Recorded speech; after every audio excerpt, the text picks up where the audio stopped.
pela professora Isis da Penha.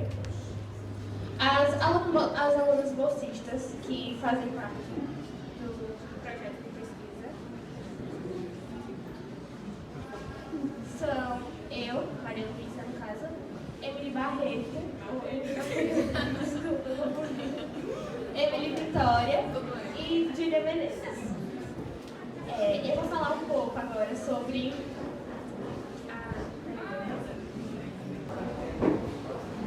eu vou falar também agora um pouco sobre a metodologia que a gente está utilizando para desenvolver a pesquisa. Para o desenvolvimento do projeto, faremos o uso da metodologia STEM, envolvendo as 5 etapas, que é investigar, descobrir, conectar, criar e refletir. Realizaremos pesquisas em artigos, capítulos de dissertação, folhetos de cordel do acervo da Casa Rui Barbosa e folhetos de autoras sergipanas. E após a pesquisa, nós escreveremos resumos, fichamentos e sínteses, a fim de colecionar as referências que serão utilizadas para a escrita científica. Em seguida, nós vamos realizar entrevistas com autores de cordel sergipano. E, por fim, escreveremos um artigo de divulgação científica e construiremos um painel para a exposição da pesquisa. Bom, com isso, e com esse breve resumo sobre a nossa pesquisa, eu convidei a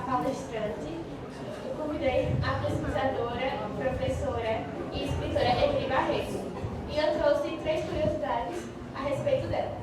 Emily, ela é escritora, pesquisadora e apresentadora do programa Sabadão Cultural.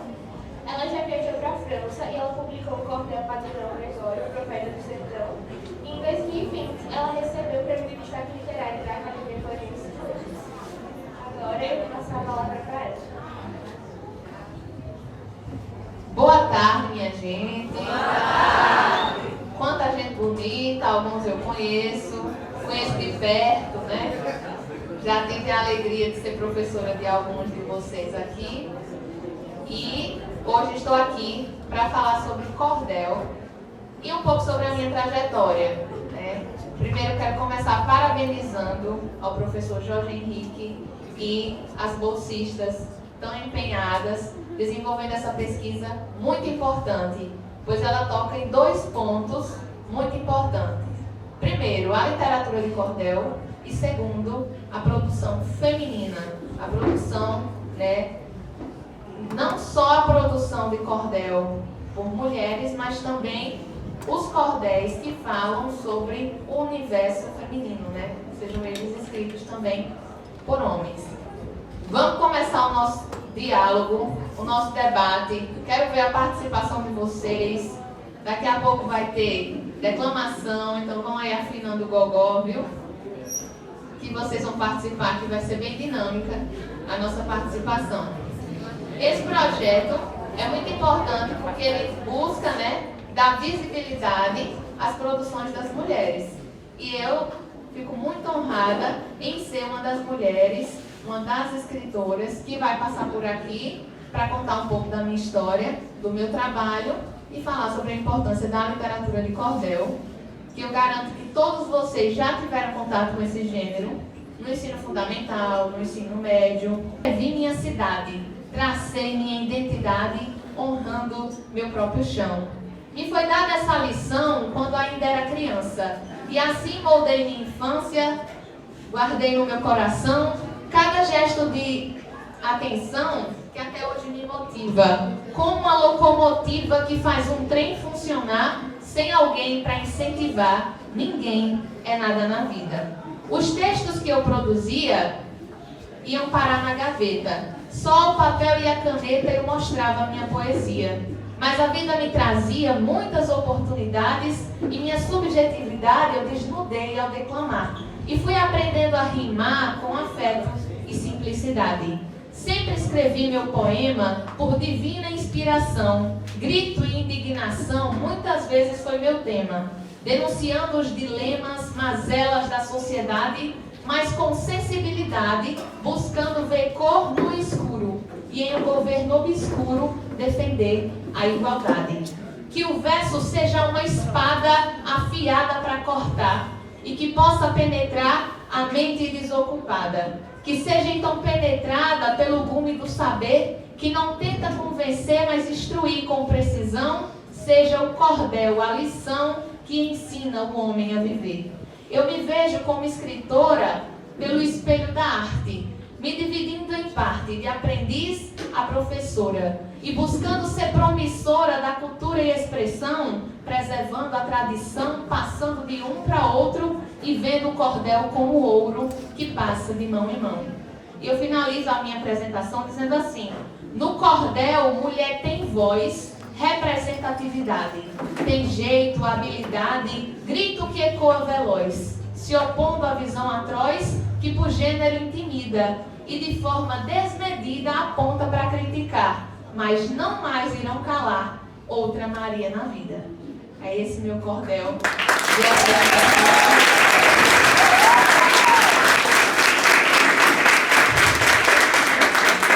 E aqui, de forma poética, eu conto toda a minha vida, né? Quando eu digo assim, do rio vinha o alimento, eu me refiro às minhas origens, né? Os meus pais, eles eram pescadores. Então eu me criei na beira do Rio São Francisco, pescando e me inspirando ali na natureza. Quando eu falo que eu me divido entre professora e aprendiz, eu falo, né, da importância de pessoas como o professor Jorge Henrique na minha vida. Eu nunca tive a honra que vocês têm de tê-lo como meu professor, né? Mas eu tive ele como minha primeira inspiração na literatura de cordel. Em 2008, eu li o folheto dele que fala sobre a história de Nossa Senhora da Glória, e a partir dessa leitura eu desenvolvi ali o amor pela literatura de cordel e o anseio para continuar escrevendo e produzindo. Então, em 2008 eu me tornei leitora de cordel, a partir de 2009 comecei a produzir. Então, hoje, né, tem 14 anos que eu estou nesse universo, lendo, escrevendo, estudando e produzindo. Eu conheci o cordel lá na Escola Estadual Professora Evangelina Azevedo. Vocês conhecem a Evangelina? Sim. A minha trajetória era inteira na escola pública. Sempre estudei em escola pública. E ali na 4ª série, hoje 5º ano, né? Eu conheci o cordel e nunca mais saí desse universo. Eu só fui me aprofundando e recebendo muito apoio dos meus professores por onde eu passei. Depois fui para o Cícero Bezerra, lá também, gincana, aniversário de professor, trabalho, minha contribuição era sempre com um cordel. Era a minha parte do trabalho. E assim eu fiz no Cícero, depois eu fui para o Instituto Federal de Sergipe e através da Academia Gloriense de Letras participei do concurso Professora Maria Iracema dos Santos, publiquei meus poemas, meus cordéis, participei do encontro de escritores e leitores e eu tinha esse anseio, né? Como eu digo aqui, ó, os textos que eu produzia iam parar na gaveta, só o papel e a caneta eu mostrava a minha poesia, mas a vida me trazia muitas oportunidades e eu fui agarrando essas oportunidades de mostrar o que eu produzia para o mundo, para as pessoas. Porque a arte, né, ela é uma espada de 2 gumes. Ela corta aqui, corta lá. A mensagem precisa ser passada. E a mensagem que eu sempre busquei, né, expressar, eu vejo a literatura como um grito de indignação, um grito de protesto, um grito que chame a atenção da sociedade. Então, todos os meus folhetos, eles sempre têm um viés crítico, né? O primeiro que eu lancei foi esse, Lampião, herói ou vilão? Então, aqui a gente já traz aí uma polêmica, né? Que é a questão do cangaço. E aqui eu coloco em pauta o porquê da existência do cangaço, se de fato, diante daquele contexto histórico, né, em que o sertanejo ele não tinha outra saída, ou ele era submisso dos coronéis, das autoridades, ou ele era um cangaceiro. Então eu digo aqui, né, que eu vejo o cangaço como uma forma de protesto. Eles militavam ali como dava, e esse protesto era em forma de violência e envolve questões sociais. Então, falar sobre o cangaço, falar sobre Lampião, é também falar sobre história e crítica social. Então, aqui eu já comecei assim em 2018, quando eu lancei o meu primeiro folheto. Aí, em seguida, eu participei de um concurso da Controladoria Geral do Estado de Sergipe. Era um concurso de poesia e de cordel, crônica, conto. E aí eu escrevi Jeitinho Brasileiro, o apelido da corrupção. Inicialmente eu falei, meti a bomba nos políticos, que eu chamo eles de os vermes engravatados. E aí eu fui a vencedora desse concurso, só que depois eu continuei refletindo sobre essa temática da corrupção e analisando que a corrupção, se vocês me respondam, a corrupção está presente apenas na política? Não, né? Está no nosso cotidiano. Aí vejam como é interessante esse processo. Depois de uns 2 anos, eu revisitei aquele texto que eu tinha participado no concurso e mudei algumas coisas e acrescentei outras coisas. E nesse folheto, o professor Jorge Henrique foi quem fez a revisão e trabalhou aí junto comigo.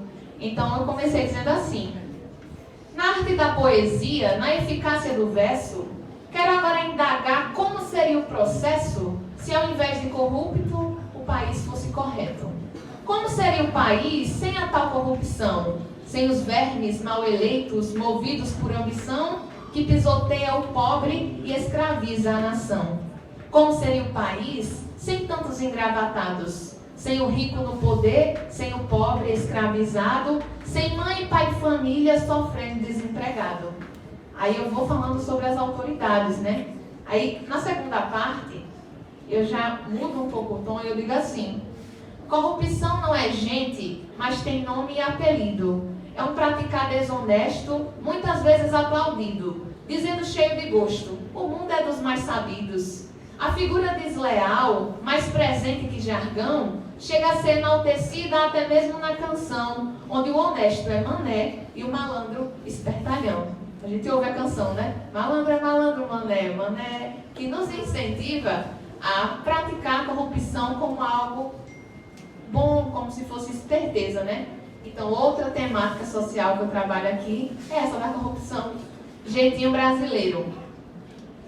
E aí eu continuei escrevendo, produzindo, estudando. E chegou o momento do Enem, de eu entrar na universidade. E aí eu disse: agora, qual o caminho que eu vou seguir na minha vida? Eu gosto muito de comunicação, então pensei em fazer jornalismo. Só que aí, jornalismo era lá em São Cristóvão. E eu não tinha, recursos para ir até lá, para estudar durante o dia lá em São Cristóvão. E aí, a gente se adapta às realidades da nossa vida, O recurso que eu tinha era para ir até Itabaiana estudar à noite, cursando letras. Um curso que também tem tudo a ver com a área, que eu amo, e eu não me arrependo de ter entrado no curso de letras motivada pela literatura e pelo cordel. Aí entrei no curso de letras. Quando cheguei lá, eu disse: pronto, cadê o cordel aqui? A gente estuda sobre teoria literária, estuda sobre a literatura portuguesa, os nossos cânones, os nossos autores, mas cadê o cordel? E eu vi que tinha uma disciplina de literatura sergipana no último período. Isso eu não vou esperar 5 anos para mim estudar cordel aqui na UFES, não. Aí, uma professora chamada Cristina Ramalho desenvolveu um projeto muito semelhante a esse que o professor J. desenvolveu aqui. Esse projeto é estudar cordéis épicos sergipanos. Quando eu vi lá, eu disse: esse momento é meu. Aí mandei um e-mail para a professora: professora, estou pronta, preparada e querendo participar desse projeto. Me chame que eu estou dentro. E assim fiz. E aí foi quando eu entrei aí no universo do cordel na graduação.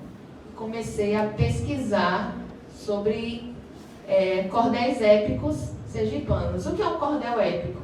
É um cordel que tem a presença de um herói, que tem a presença de seres também místicos, que tem aí a dupla instância de enunciação. Como assim, né? Tem que ter o chamamento de uma divindade, e tem todas as características que a gente foi ali, né, estudando.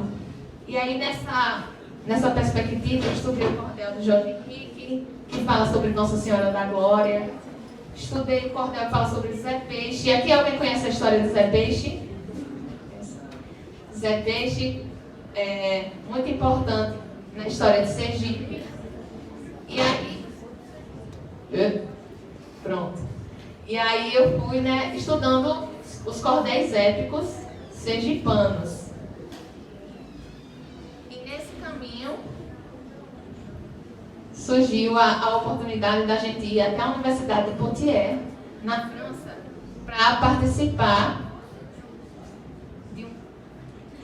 Virgem Maria. Pronto. Para participar de um evento, de um colóquio, né, apresentando a nossa pesquisa. E aí, eu chegando ali ao fim da graduação, e surgiu essa oportunidade de ir. Aí disse, pronto, como é que eu vou? Com que dinheiro no mundo que eu vou? Aí surgiu a oportunidade de trabalhar lá no Colégio Santa Sara, quando eu conheci aqui muitos dos meus alunos. E aí eu fui, vocês não sabem, mas a minha motivação para ir até a sala de aula, começar ali a trabalhar, foi para juntar os recursos que eu precisava, para fazer a minha viagem até a França, para levar ali os resultados dessa pesquisa, para falar tudo que a gente tinha pesquisado, tudo que nós tínhamos descoberto, e também para lançar lá um folheto, porque eu sempre tenho assim uma visão ampla e eu não me conformei apenas com os folhetos. Depois eu busquei, né, lançar o livro, e quanto mais inovação e oportunidades tiver, eu estou abraçando. Deixa eu beber um gole d'água.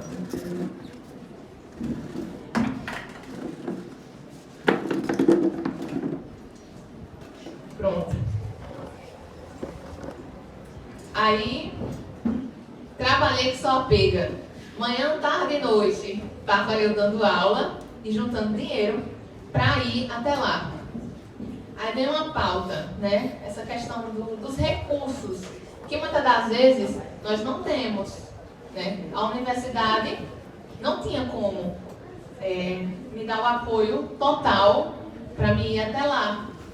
Mas aí eu fiz das tripas coração para poder ir até lá, porque eu sabia da importância que tinha o assunto que eu queria tratar, né? E a importância que isso daria para o tema que eu estava pesquisando. E também, né, o que mais me motivou a ir até lá foi conhecer o acervo Raimundo Cantel. Esse acervo é uma espécie de grande biblioteca, onde eles mantêm ali cordéis que foram colecionados por Cantel. Cantel, ele foi um pesquisador de cordel que veio até o Brasil e que, durante a sua passagem por aqui, ele estudou e colecionou vários folhetos e hoje estão lá na França, dentro desse acervo, conservados. Então eu fui até lá, eu tive contato com aquelas obras, eu conheci e lancei lá um outro folheto, esse daqui, que fala sobre um homem que todo mundo conhece. Padre Leão Gregório, o profeta do sertão. E aqui é um cordel que ele é bilíngue, ele é em português e em francês. Então aqui foi muito bacana a parceria que a gente teve com a universidade de lá. Eles imprimiram vários folhetos por conta deles e distribuíram lá para os alunos terem contato com a história de Padre Leão Gregório e consecutivamente com a história de Glória. E aqui, para não perder o costume, eu faço também críticas sociais. Eu falo que o Padre Leão Gregório, muitas das vezes, né, fez uma missão que deveria ser feita pelo poder público e que não era feito, né? Então ele assumia ali essa responsabilidade. E falo sobre a sua importância para a Glória e o coloco como um herói do nosso povo. Então aqui foi mais um dos cordéis que eu lancei. Esse aqui é muito bacana, que é Glória nos Versos da Mocidade. Uma produção que eu fiz com meus alunos lá do Colégio Santa Sara, e que cada um deles produziu uma estrofe falando sobre a nossa cidade a partir da visão da mocidade, a partir dos jovens. Então eu gosto muito de trabalhar hoje nas minhas aulas a produção do cordel, e já tem muitos cordelistas surgindo aí. E esse aqui é o meu mais recente, ó. O relato de uma nordestina que conheceu a França. Quero declamar ele para vocês. Querem ouvir? Sim! Quando eu voltei, todo mundo ficou me perguntando: e aí, Amy, como foi essa experiência? Aí lá foi assim, incrível. Incrível em todos os sentidos, né? Uma realização pessoal, uma realização profissional, uma realização acadêmica. E foi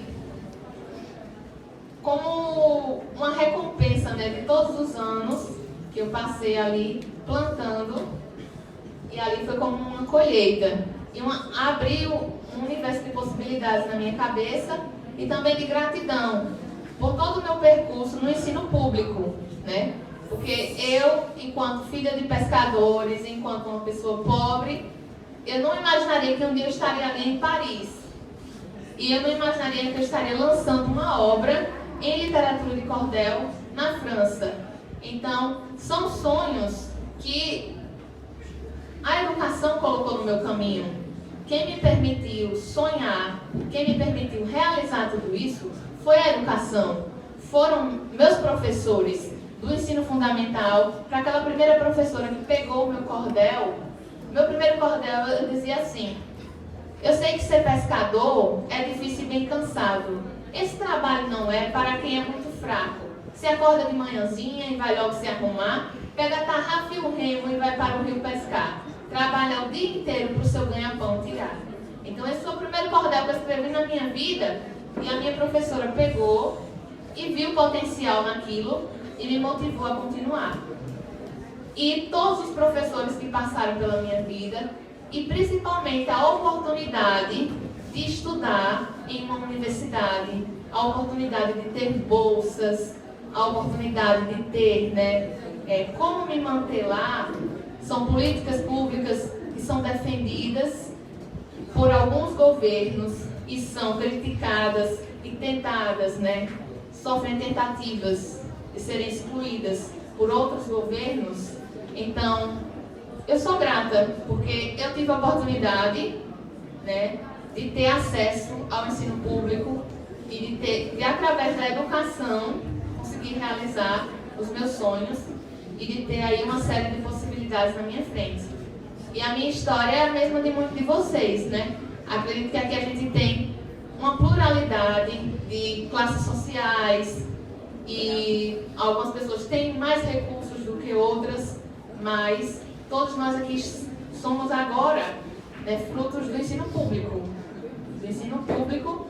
E precisamos dessas portas abertas, dessas oportunidades, e de professores como Cristina Ramalho, que foi na minha vida minha orientadora, que me levou até lá, e de professores também como Jorge Henrique, que estão aqui que está abrindo a oportunidade para essas meninas e para vocês, para terem esse contato, com esse tema tão importante.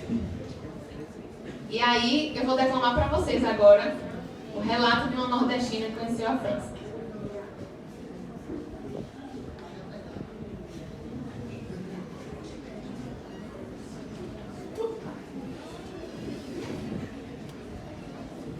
Eu nasci e me criei no Nordeste brasileiro, ouvindo Luiz Gonzaga, provando nosso tempero, comendo carne de sol e cuscuz o ano inteiro. Mas cheia de ousadia, resolvi fazer viagem, conhecer outra cultura, outro povo, paisagem, ir além da caatinga, da seca e da estiagem. Cheguei no aeroporto, eu vi um bicho bem grandão, um passarinho de lata, chamado de avião, que voava pelo céu, adentrando outra nação. Muita gente reunida, vinda de todo lugar, e eu toda impressionada, ouvindo o povo falar, tanta língua misturada, não dava para decifrar. Me deu logo um ribuliço, o corpo todo tremeu. Quando o bicho ganhou vida e pelo céu se meteu, tão alto que lá de cima eu me senti perto de Deus. Alguns falavam francês, inglês, até alemão, e eu que só sei falar a linguagem do sertão, soltei uns 4 oxente que no meio daquela gente pareceu um palavrão. Foi na terra de Camões minha primeira parada. Até Fernando Pessoa celebrou minha chegada, Flor Bela comemorou e ficou toda animada. Foram horas de viagem até que enfim chegou. Assim que eu pisei na França, a frieza me abraçou. Da cabeça até o pé o meu corpo se arrepiou. Eu vesti um casaco forte que uma amiga me emprestou. Foi mesmo que vesti nada, o frio não amenizou. Cachecol, luva e touca, o meu look completou.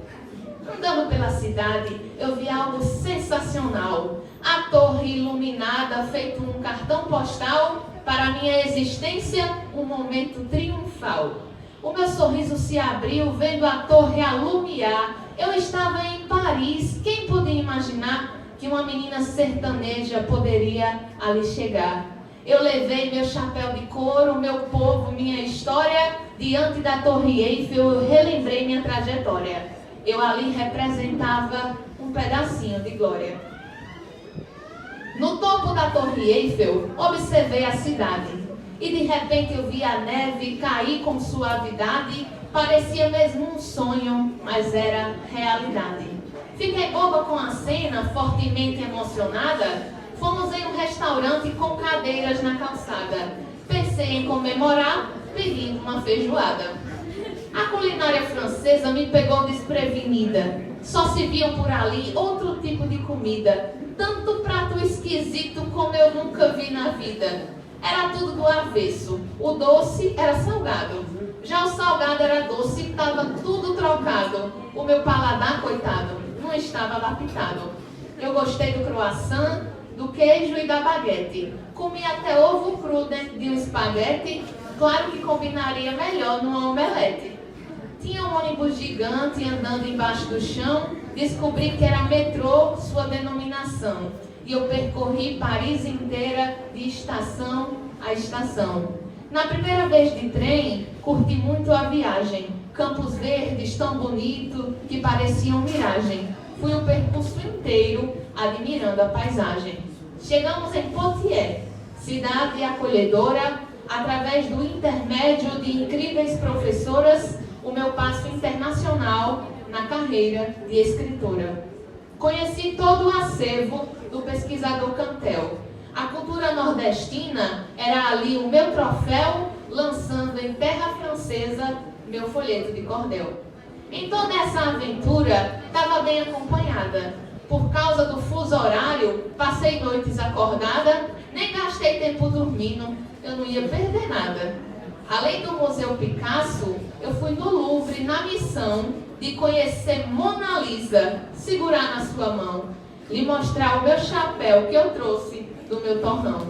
Encontrei a Mona Lisa e tirei fotografia. Tão séria e misteriosa, me encarava e me pedia que a trouxesse para o Nordeste, para provar nossa alegria. Lá no Louvre, Mona Lisa me contou e ninguém viu que ela morre de vontade de conhecer o Brasil, de conhecer o Nordeste e ouvir Gilberto Gil. Andei na Champs-Élysées, alegre, cantarolando, parei para tomar café, tirei selfie, me achando. Comprei várias lembrancinhas e vi meus euros se acabando. Vi o Arco do Triunfo, grandioso e corpulento, caminhei mais de uma légua para chegar no monumento. E ali pertinho dele, aproveitei o momento. Eu adorei conhecer o Palácio de Versalhes. Nos aposentos reais, reparei cada detalhe. Até mirei um francês, mas não veio desencalhe. Vivi tanta coisa boa que não dá para relatar. Entendi que qualquer sonho pode se realizar, com o apoio dos amigos e Deus para abençoar. Conheci novas pessoas, aumentei minha visão, é apenas o começo da minha nobre missão, de viajar pelo mundo representando o sertão. Muita coisa diferente da minha realidade, mas eu afirmo para vocês, sem nenhuma falsidade, ao lembrar da minha terra, quase morro de saudade. E eu voltei para minha casa, contentamento me cai. Nordestino de raiz, da sua raiz não sai. Pois quem esquece de onde veio, não sabe para onde vai.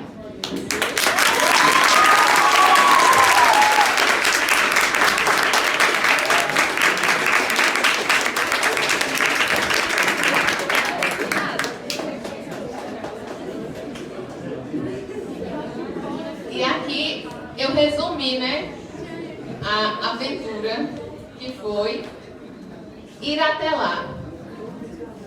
Só que aí o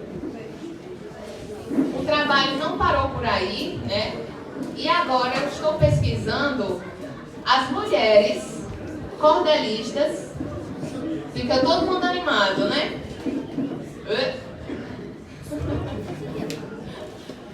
Aí agora que eu retornei, né? Eu estou pesquisando as mulheres cordelistas que estão presentes lá no acervo. Eu disse para vocês que lá tem um acervo, né? Das obras colecionadas por Raimundo Cantel. Esse mesmo acervo, ele também é virtual. Todas as obras estão mapeadas virtualmente, para não se perderem, né? E agora eu estudo as mulheres cordelistas que escreveram e que estão por ali. Vou mostrar para vocês aqui.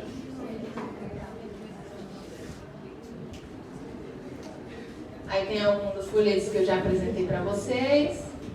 E aqui é um pouquinho sobre o meu projeto. Ele é bem parecido com o professor Jorge Henrique. Autoria feminina no acervo Raimundo Cantel. Tem como objetivo analisar brevemente determinadas obras em literatura de cordel de autoria feminina presentes no acervo Raimundo Cantel. Pretende-se estudar algumas produções das autoras. Aqui são as cordelistas que eu estou estudando. A Lúcia Vitória Peltier Queiroz, a Maria Augusta, a Maria de Lourdes Teodoro, fazendo estudo crítico das temáticas presentes nos folhetos de cada uma delas, disponíveis no acervo.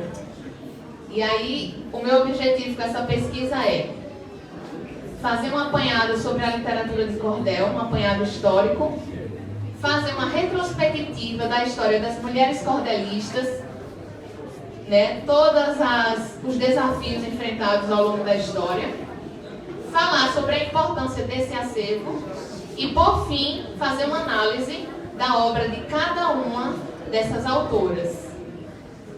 E aqui a primeira autora que eu pesquisei, eu vou mostrar para vocês um pouquinho do que eu achei sobre ela. Primeiro que é assim, nós escolhemos um folheto, chegamos lá e encontramos um folheto da Lúcia Vitória Peltier Queiroz. E aí, o que é que acontece? Quem foi essa mulher? Não se sabe. Por quê? Aconteceu... Atenção, gente. Aconteceu o apagamento da história dessas mulheres, né? Na nossa sociedade, em que há a presença do machismo estrutural e de todo o preconceito, essas autoras, elas foram esquecidas ao longo do tempo e tiveram seu nome apagado. Então, é um grande desafio para a gente. Nós encontramos lá a obra da autora e não sabemos quem ela é. E aí a gente vira ali detetive, né? Para busca de todas as formas, encontrar o máximo de informação sobre aquela mulher e sobre a obra dela. E agora, através da nossa pesquisa, né, a história dessas mulheres estão sendo resgatadas. Nós estamos tentando descobrir quem foram elas, quais outros cordéis, além daqueles que estão lá no acervo, elas produziram, né? E tentando deixar aí registrado na história essas autoras. Então, esse cordel é da Lúcia Vitória Peltier Queiroz. A Chegança Cinematográfica de Ana Rita, a Sup Stark. É muito interessante, né? Porque essa autora, ela usa, né? Deixa eu colocar aqui a gente vê a presença da variedade linguística. e a gente percebe que ela não tinha um nível de escolaridade muito alto, mas ainda assim ela, né, possuía ali o conhecimento em relação à métrica, e era algo meio que espontâneo para ela. E mesmo sem ela ter, provavelmente ela não tinha esse acesso, né, à escola, a um grande nível de escolaridade, ela não deixou de produzir e ela expressou ali o seu pensamento. E através disso a gente vê um pouco sobre como era o papel da mulher naquela época. Então a gente está estudando esse folheto, ó. Olha aqui como é a capa dele. Temos aí uma cegonha e a chegança cinematográfica de Ana Rita, a surfistar. Então, a gente faz essa catalogação, ó. Primeiro, são 10 páginas. Na capa aí nós não temos uma estilogravura, nós temos um desenho. Vemos se tem alguma nota complementar. Então, é uma espécie de estudo mesmo, análise de cada folheto.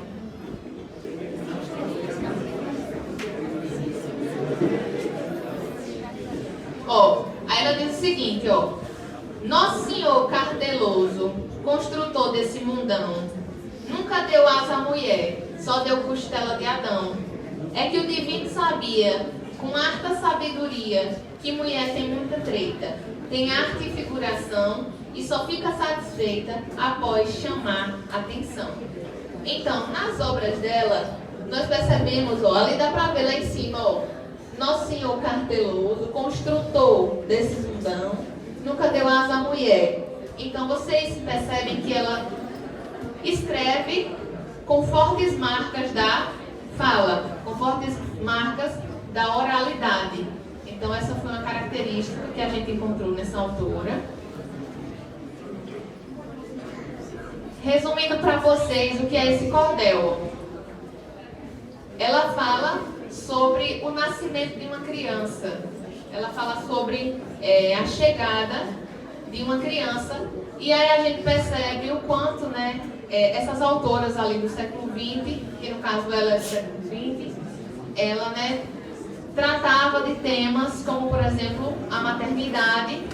E a gente percebe qual era o papel social da mulher naquela época.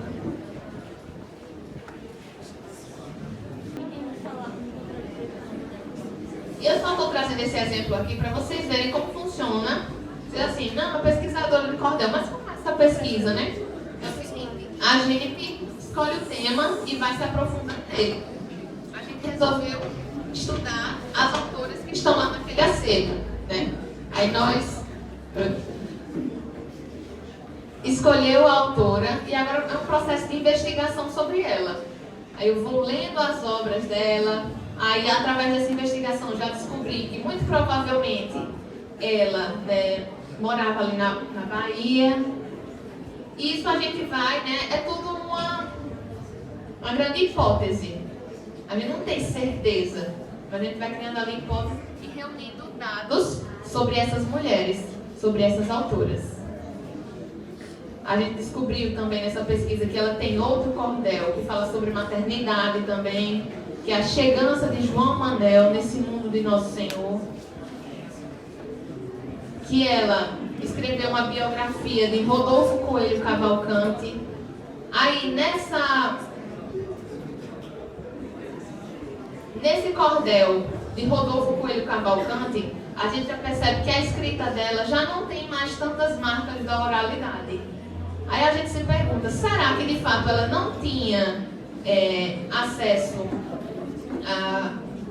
como é que eu posso dizer, as normas, né, da língua portuguesa, ou naquele caso ela escolheu porque ela quis escrever assim? Porque se tem outros folhetos que ela segue, né, o padrão ali da norma culta da língua portuguesa, em outros não. Então talvez tenha sido uma escolha dela. Outro cordel que a gente descobriu dela é Louvação ao Casal Amado. E aqui, provavelmente ela fez para um casamento de alguém, o que nos leva também a falar sobre outro ofício do poeta cordelista, né? Que é fazer aí as composições para eventos, composições, como hoje eu chamo, né, ao meu modo, de um cordel ali personalizado para determinados fins. Então talvez ela já fizesse isso. Alguém encomendou para ela aqui esse cordel. E esse também nós encontramos que ela fala de Oxum, dos dotes, predicado de Sinhá, Zéia Amado. Então, ela também fala muito sobre a religiosidade. É muito interessante nós estudarmos, né, as mulheres cordelistas, saber o que elas produzem e a importância delas para a nossa história.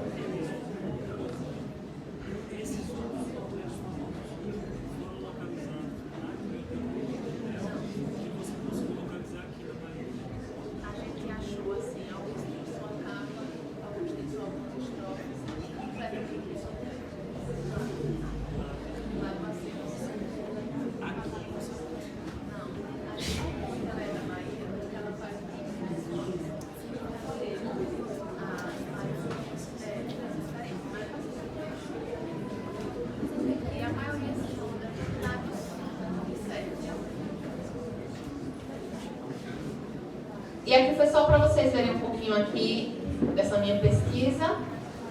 E para fechar, eu falei para vocês sobre o livro, né? Duas Faces de Mim. Eu consegui lançar esse livro através da Lei Aldir Blanc. Essa lei, ela veio... Oi, som.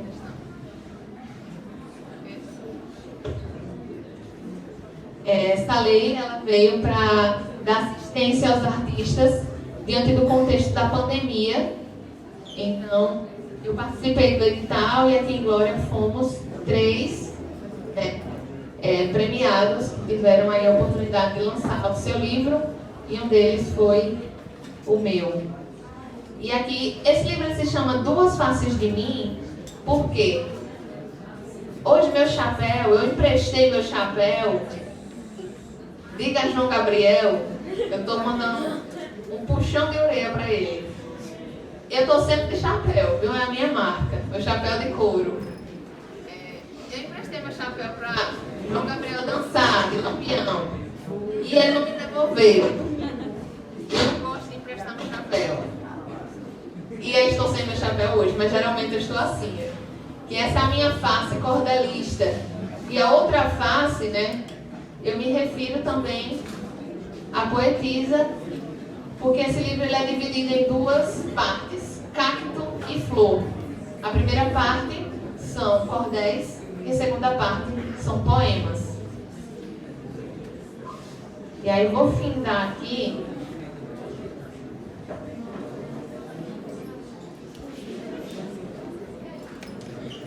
Vou findar com o cordel agora não, vou passar para ela fazer as perguntas e findo no final, né? Findo no final, espera.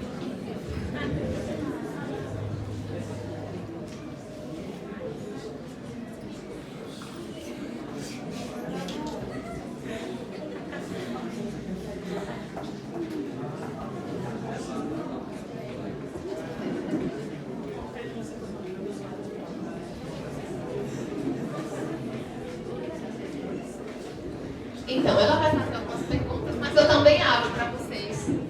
Se alguém quiser me perguntar alguma coisa, quiser se pronunciar. Como eu disse, aqui é um bate-papo. Então, fiquem à vontade. Ela tem uma pergunta. Como sua família, tipo... Então, fala aqui para o pessoal. Eu falo lá, não tem problema. Como sua família reagiu ao ver você em Paris? Pronto. Primeiro, minha mãe, ela disse assim: menina, saquete, ninguém dá um passo maior do que as pernas. Filho de pobre não pode sonhar tão alto. Mas minha mãe não falava isso por mal. Ela falava isso por medo de eu me frustrar. De eu ficar criando muita expectativa e no fim eu não conseguir ir, né? Então até o fim ela não estava muito crente que ia dar certo, né? Mas, no fim das contas, foi motivo assim, de muita realização. Me senti como se todos eles sentiram como se eles também estivessem lá, através de mim, né? Representados através de mim. Então foi uma conquista, assim, de todos nós. Coletiva. Levei todo mundo na mala.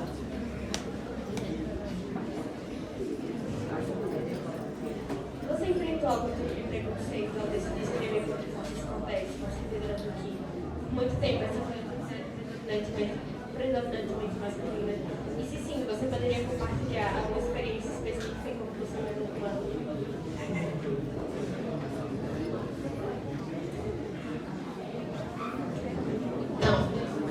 Assim, ao longo da trajetória, eu já passei por situações de você ser um pouco descredibilizada, não só pelo meu gênero, mas também pela minha idade. Né? Porque eu comecei aos 9 anos de idade, então, eu muito jovem, participando ali de eventos, de situações, e foi logo quando eu lancei esse de Lampião, que determinado cabra, né?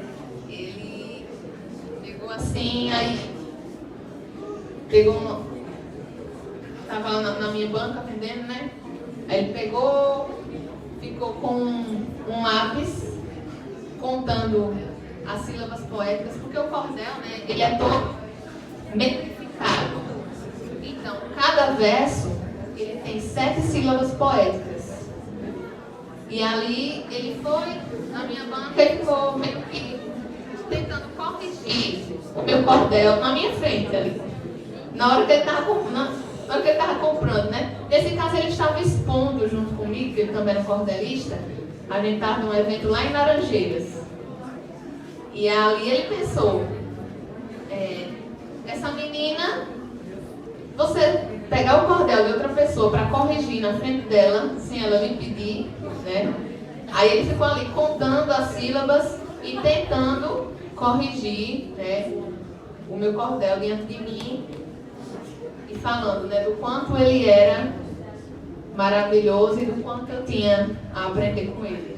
Mas foi, eu só fiz sorrir, mas foi bem, assim, constrangedor, né, a situação.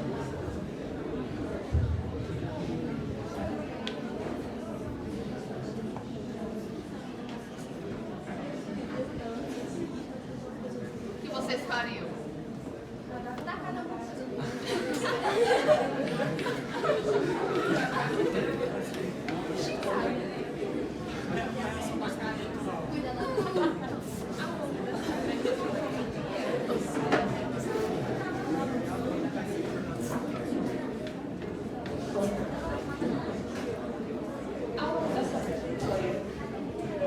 Quem foi a sua maior inspiração feminina e de que forma ela influenciou na produção do seu livro?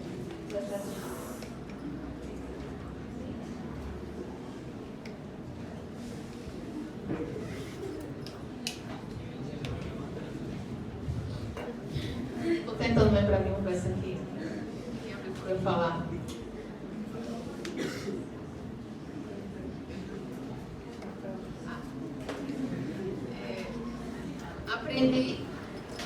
Aprendi a cantar sem professor, com a graça de Deus eu sou completa.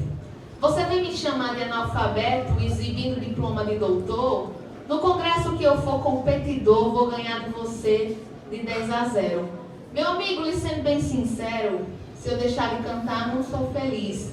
Pois poeta eu sou porque Deus quis, e doutor eu não sou porque não quero. Deu vontade de dizer esse cordel para ele lá na hora. Agora para a pergunta. A pergunta, né, que ela fez, se alguma mulher que me inspirou na minha trajetória. Primeiro, falando de mulher que me inspirou, eu não posso deixar de mencionar a minha avó Maura. Ela não era cordelista, mas ela era uma leitora de cordel. Então, ela lia para mim e me contava, né, as suas histórias de vida e os cordéis que ela lembrava. Ela tinha tudo de cabeça da infância dela. Então, a primeira mulher referência para mim é a minha avó. Depois vem aí a minha mãe, também uma artesã. Minha mãe, ela vê arte em tudo. Lá em casa é assim, se um copo quebrar e eu for jogar fora, ela diz, não, peraí, olha, olhando bem, dá para se transformar em um vaso e dá pra gente transformar, ela é artista. Tudo vira arte lá em casa. Então, minha mãe também é uma grande inspiração para mim. Falando agora de autora de cordel, não posso deixar de mencionar, né, Isabel Nascimento, que é uma grande referência para mim. E Isabel, ela é assim, uma ponte para mim em vários caminhos, porque ela é uma mulher que tem muita influência e ela abre oportunidades, né? Para vocês verem como uma coisa liga a outra. Prestem atenção na história. Isabel Nascimento, ela apresentava um programa na rádio Jubileu FM, lá em Aracaju. E aí ela não pôde mais apresentar o programa e ela indicou para eles, olha, tem uma cordelista lá de Glória, Emily, que ela pode me substituir. E aí eles entraram em contato comigo e eu fiquei substituindo Isabel lá na rádio Jubileu FM em Aracaju. Aí Nilma Lima, que é uma radialista aqui de Glória, estava ouvindo essa rádio, me ouviu lá e me convidou para fazer parte do programa dela aqui em Glória, na FM Cuca da Mata. Depois Nilma Lima precisou sair do programa e hoje eu sou apresentadora do programa Sabadão Cultural aqui na rádio, que é um programa que fala 100% sobre cultura nordestina e sobre cordel. Então, hoje eu gosto muito da área da comunicação, estou aí trabalhando ali na rádio, mas tem uma sementinha que foi plantada por Isabel Nascimento, que é uma grande cordelista sergipana e que me influenciou muito, né? Outra coisa, esses dias me chamaram para fazer parte da quadrilha junina, século XXI, que participa aí das competições juninas, né? E aí eu não pude por conta do trabalho, mas eu fiquei pensando, de onde veio esse convite? Do nada, uma quadrilha assim tão grande me chamando. Depois eu descobri que foi a indicação de Isabel Nascimento. Então, sempre que ela pode, ela está aí me indicando e até inconscientemente me influenciando muito. Então, Isabel, temos também Daniela Bento, a Laide, né? A Isis da Penha também é uma grande parceira e uma menina na qual eu me inspiro muito, né? E agora, estudando cordel, eu já estudando as nossas autoras mais antigas, né? Já tenho aqui um lugar no meu coração, a Lúcia Vitória, que eu estou investigando sobre ela, já sinto como se nós fôssemos parentes. Então, aproveitando que você falou o seu programa na Rádio Sabadão Cultural, você acredita que a participação do seu programa na Rádio Sabadão Cultural e a administração do canal no YouTube, com mais de 1000 inscritos, serão fatores importantes para conquistar o seu público atual e chegar onde você está? E como você acha que esses meios de divulgação contribuíram para expandir o alcance do seu trabalho? Eu acho que em todo lugar é lugar de cordel. Eu amo participar de feiras, né, desse contato físico com vocês, mas eu também gosto muito do ambiente virtual.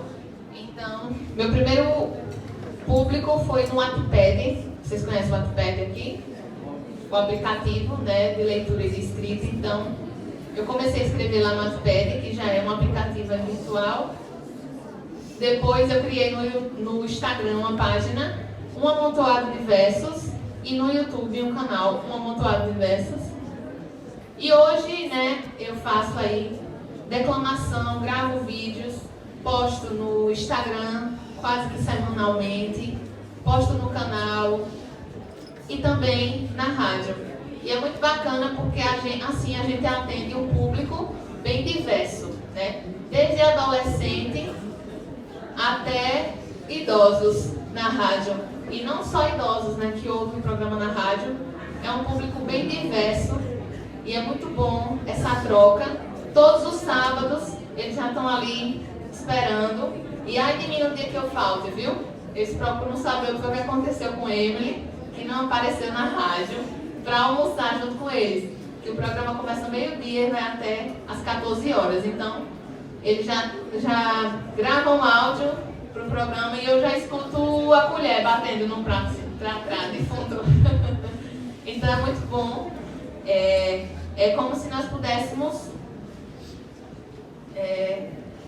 alcançar o máximo possível de todas as idades, né? Sem barreiras, porque o cordel não tem idade. E eu abordei todas as temáticas também para todos os públicos. Tem mais alguém com alguma pergunta, pronunciamento? Pretende encerrar quantos anos? Só quando eu morrer. Não, pretendo encerrar nunca. Por quê? Essa é uma das... É Heisler.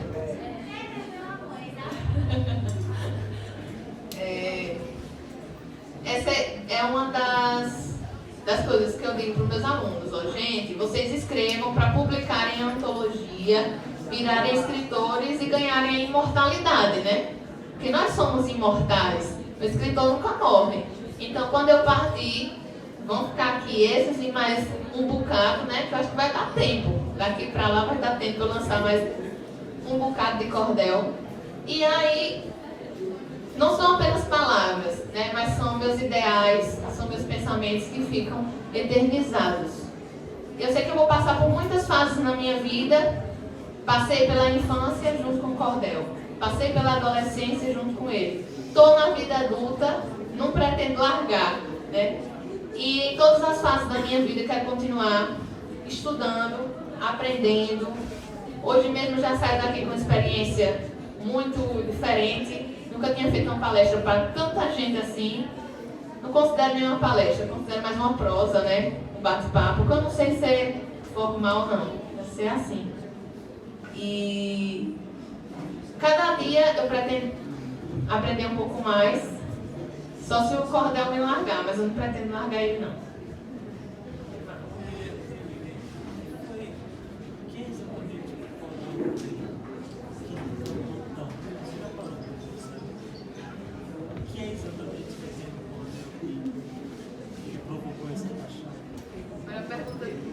A pergunta do Jorge, viu?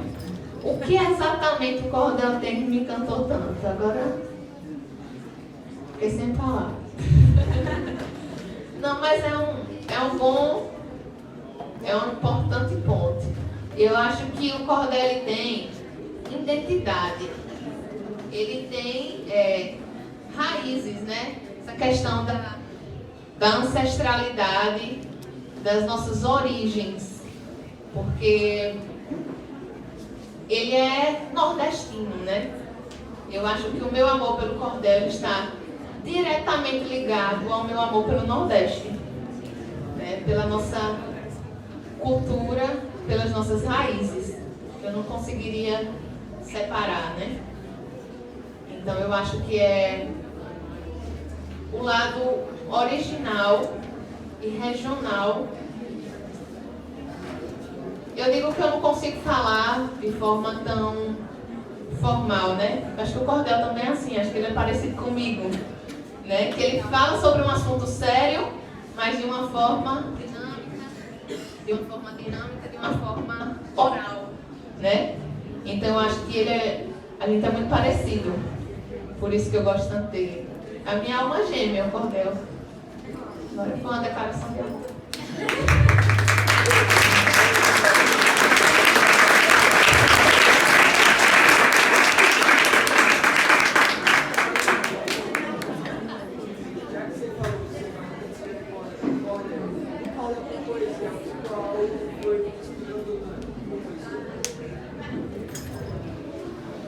Uma pergunta muito importante, João. Perguntando aí.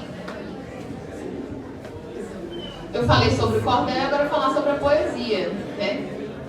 O cordel, ele é também poesia, só que ele é uma poesia mais, né, ali, amarrada às regras, né? E eu comecei pela poesia. E o cordel ele veio com a técnica, né? Veio com a técnica. Mas também não tem como desvincular, não. O cordel da poesia está entrelaçado. Não tem como separar, não. Estão tudo junto. Né, Jorge? Não tem como separar. O cordel sem poesia, o cordel sem alma.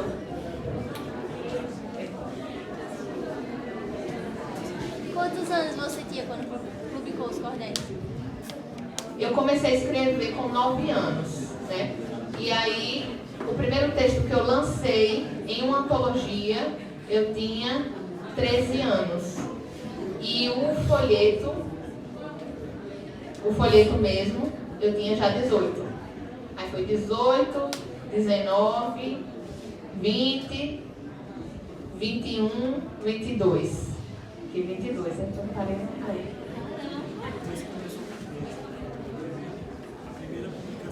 A primeira publicação foi com 12, foi 13, eu falei? Isso. Foi.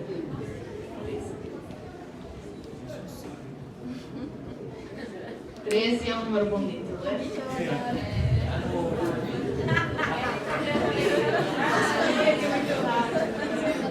Mais alguém? Foi. Que me levou a publicar? Primeiro que o desejo de ter leitores. O desejo de ter leitores, porque enquanto eu tinha os textos somente para mim, o único contato que os leitores teriam era quando eu participasse de algum evento, que eu declamasse, né? Ou que eles acessassem as minhas redes sociais. Só que nas redes sociais é tudo muito curto, né? Então eu posto ali uma estrofe, porque ali é um conteúdo rápido, de menos de 1 minuto, né? Então ali é só um spoiler, uma prévia do que as pessoas podem ter lendo um folheto completo. Além de que o cordel ele é uma fonte de renda para mim. É o meu trabalho, né? E aí eu vendo os meus folhetos e também trabalho muito.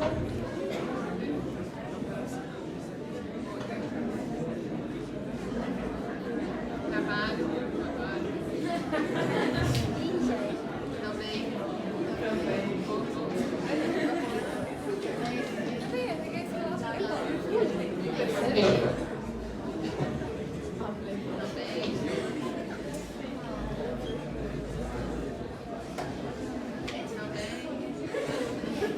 Então, eu também trabalho, né, com cordel personalizado.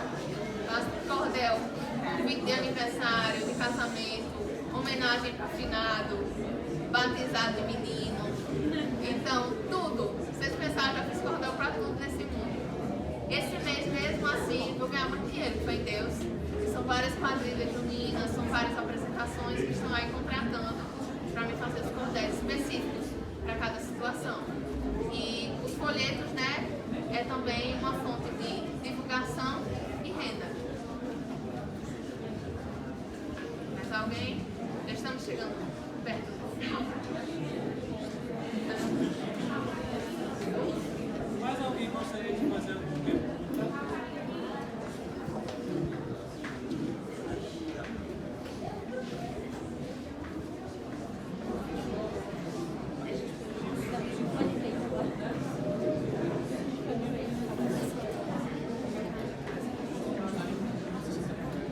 Então, eu trouxe aqui os meus folhetos para sortear. Só que só vai participar quem me seguir no Instagram. Me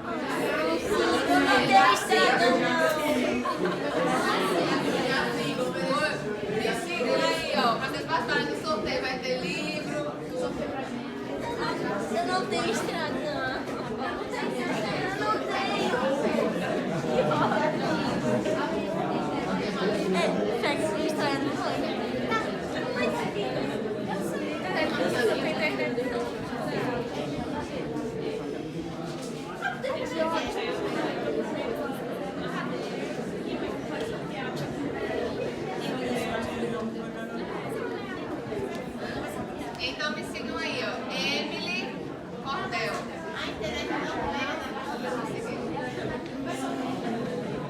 pra ganhar o livro.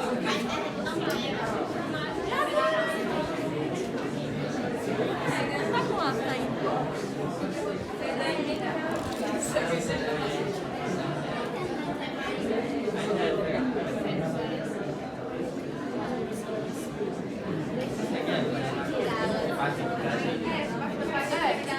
Você não já sabe. Aí vocês pesquisem lá, Emily Barreto Cordel. E o meu canal, um amontoado de peças. E aí todo esse conteúdo que eu falei aqui pra vocês, eu divulgo lá diariamente. Sempre conteúdo voltado para cordel e cultura nordestina. Fala pessoal, eu tenho aqui a lista de frequência das 4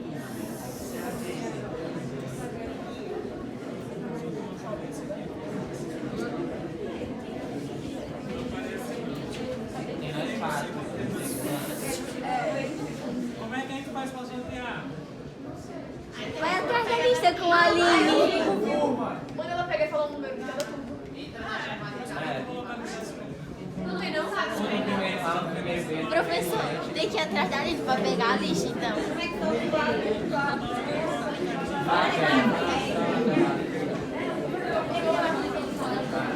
Ela não pegar a lista que fala. Ei, silêncio, segundo C, segundo D também.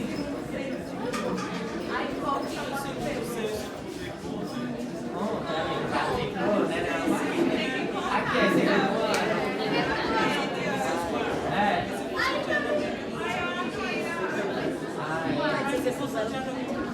Aí do outra gente.